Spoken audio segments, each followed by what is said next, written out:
Kenny Omega has revealed what would happen in a match with Roman Reigns, and we have an update on Roman Reigns going part-time in WWE. But first, Bryan Danielson is being held back from independent shows. At last weekend's Defy Wrestling event in Seattle, Washington, AEW's Jon Moxley would close the show by teasing an upcoming appearance from hometown boy and fellow Blackpool Combat Club teammate Bryan Danielson. It was later confirmed in the Wrestling Observer newsletter that AEW have been holding Bryan back from appearing on Defy shows, this until AEW makes their debut in the region first, as to bring extra importance to their show in the city. AEW President Tony Khan would later confirm that the company are in fact heading to the Pacific Northwest, this during an appearance on Swerve Strickland's Swerve City podcast, and he revealed, "Very soon, it's something I am looking at. When we come, we're gonna come with some major show, major event. I would bring a major show there, so I'm not saying is a major show a pay-per-view or really big like a Fyter Fest or an anniversary show or Fight for the Fallen, one of the big events, a beach break, it'd be a huge show." AEW have many stars who reside from the area, including Bryan Danielson, Swerve Strickland, and Darby Allin, all who are from the Washington state. It seems that once this show goes down, we could start seeing Bryan Danielson make some more appearances outside of All Elite Wrestling, with him seemingly lined up for a debut in Defy in the near future. And next up, an AEW wrestler wants to wrestle a major New Japan Pro Wrestling star. This week, Wheeler Yuta would sit down with Nick Hausman on the Wrestling Inc. Daily podcast, where he would discuss the upcoming New Japan and All Elite Wrestling joint show, The Forbidden Door. Yuta would reveal who he'd like to face on the card from New Japan, naming the ace himself, Hiroshi Tanahashi, and he said, "There's so many, you're going to have to narrow it down. There's plenty, but you just mentioned Tanahashi, and I think Tanahashi is one of the guys I have always envisioned myself across the ring from. That is someone I would love to face. I don't know how this joint pay-per-view is going to shake out, but Tanahashi is someone that I have always looked up to." Interestingly, Tanahashi will share a ring with Wheeler Yuta's Blackpool Combat Club stablemate Jon Moxley this weekend, when the ace defends his IWGP United States title against not just Moxley, but former IWGP World Heavyweight Champion Will Ospreay and Bullet Club's Juice Robinson. The match goes down this Saturday on March 14th when New Japan heads to Washington DC for the Capital Collision event, available using our Fight affiliate link in the description below. But who would you like to see Wheeler Yuta take on at the Forbidden Door? Let me know in the comments down below.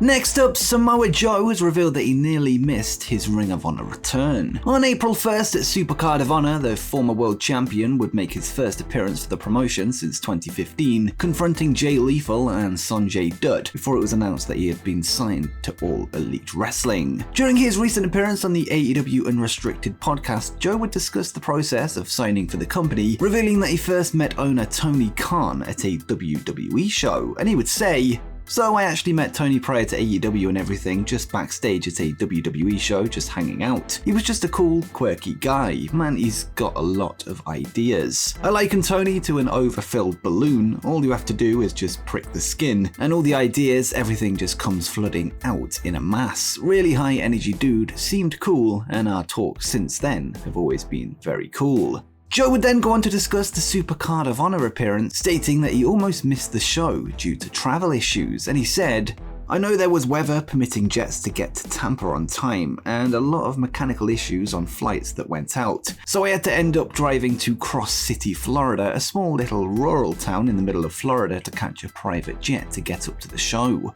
Best part was, as I arrived to the airport, I walked into this little office. This little man sitting behind the counter looked at me. I said, 'Hey man, I am here. I've got a jet coming in to pick me up.' He said, 'What time?' I said, 'I think 7 o'clock. He said, 'Well, we close at 6, man. I'll see what I can do.'" Fortunately, Joe made the show on time to end the first Ring of Honor show of the Tony Khan era with a bang. He has since gone on to win the ROH World Television Championship from Minoru Suzuki on an episode of AEW Dynamite and has become a staple of the new ROH.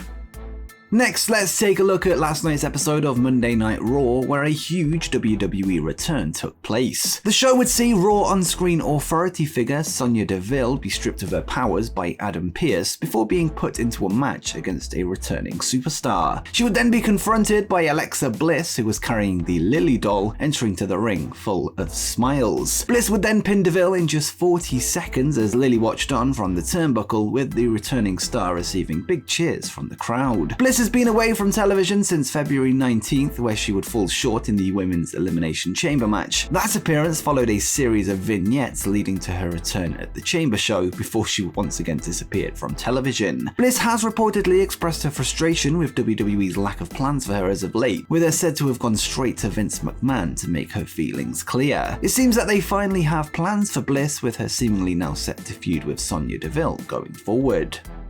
Next, let's go back to the Tony Khan interview with Swerve Strickland, where he discussed two controversial AEW stars. Over recent months, real-life couples Sammy Guevara and Ty Conti have appeared on screen together as a duo, initially as babyfaces before becoming one of the most hated acts on the show. The heat seems to stem from last summer, where Guevara would propose to his then fiancée in the middle of the ring before they then split, before Sammy began dating Ty. During AEW President Tony Khan's appearance on Swerve City, he would admit that he misjudged the situation, misreading how the couple would be received by the fans, and he said, Ty Conti, she came in and she's great. In NXT, she seemed like she had a ton of potential, so I thought since she's come into AEW, she's had great matches. Obviously, her presentation has changed and changed. Now it's continued to evolve with Sammy, and they've really found something special on and off screen, honestly.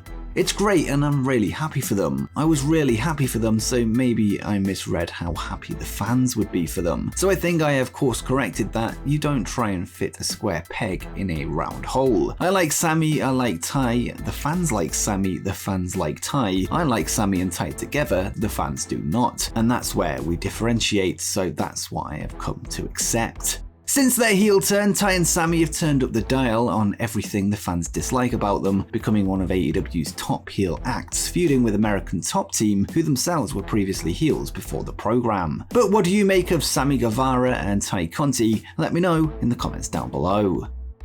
Next up, Kenny Omega has addressed fans' comparisons between himself and Roman Reigns. On Sunday night, Omega would be a trending topic on Twitter during WWE WrestleMania Backlash pay-per-view, with AEW and WWE fans debating on who was better between WWE Undisputed Universal Champion Roman Reigns and the former AEW World Champion. Omega would then take to Twitter shortly after, seemingly fed up with the bickering between the two fan bases, with him saying, why am I trending? I've done nothing but get sliced up and struggle through rehab all this year. Checks timeline. Oh, I see, we're still doing that comparing thing every show. A Kenny Omega fan would then reply to him, stating that Roman couldn't last 5 minutes in the ring with the cleaner before Omega himself stepped in to defend WWE's top guy, and he would reply, he's their top guy for a reason and works hard to be that guy. I think the match would surprise a lot of people. It seems that Twitter arguments between AEW and WWE fans is even getting tiring for the wrestlers themselves, with there being a mutual respect between the athletes from each company. Right now, Kenny is away from television whilst healing a series of injuries, with fans hoping to see him back for the upcoming AEW New Japan Forbidden Door event in Chicago, Illinois. But what do you make of Kenny Omega's comments about Roman Reigns? Let me know in the comments down below.